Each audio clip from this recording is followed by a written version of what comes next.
Perhatikan, Allah itu kalau sudah naruh nur iman di kolbu, kita nggak akan dibiarkan merasa diri aman terus. Wahum la yuftanun, kita nggak akan dibiarkan hidup aman-aman aja. Kenapa? Orang mukmin itu tidak boleh merasa aman dan nyaman di dunia. Dia mesti ada merasa kemudian waspada.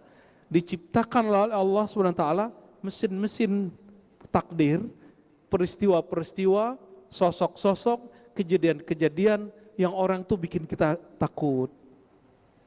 Turun ayat ini, fala takhshawun nas, jangan takut kepada orang itu. Terjadilah kejadian antum salah berbuat, itu cuma kejadian aja, itu cuma mesin takdir. Mohon maaf, antum kerja mungkin pernah ngambil yang syubhat, jangan kemudian putus asa, itu cuma cara Allah.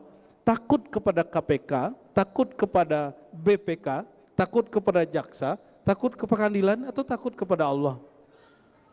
Yang mana? Itu cuma permainan aja. Jangan salah, Barsisa 500 tahun dia menanam ibadah dalam dirinya, enggak berefek kepada imannya sama sekali. Kok bisa begitu? Ketika ada kasus mesin takdir itu berjalan, ternyata selama ini dalam hatinya dia mengimagekan aku orang beriman, aku orang beriman, supaya dipandang orang beriman. Ketika dia takut orang yang menilai dia beriman ini tidak menilai dia lagi beriman, disitulah syaitan datang berwujud seorang wali mengatakan, wahai Barsisa, engkau nanti besok ketahuan syanu, oh, masa Barsisa cabul, masa Barsisa peminum khamar, masa Barsisa bunuh orang, apa nanti kata orang? Itulah syirik pertama yang di hati yang harus dibuang, Pak. Dan itu nggak bisa dihilangkan dengan zikir 70.000, nggak bisa. Dia hanya bisa dihilangkan dengan al-ma'rifatu billahil wahidil ahad.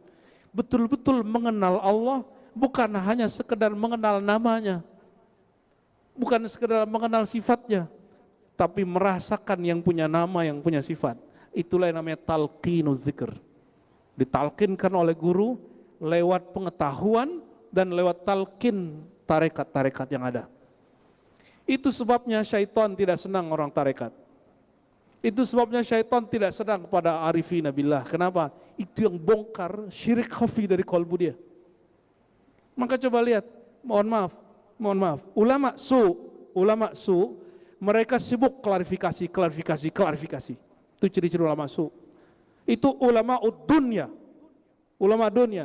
Al-ulama yang takut kepada Allah, innama yakhshallaha min ibadihil ulama, dia hanya klarifikasi ke Allah.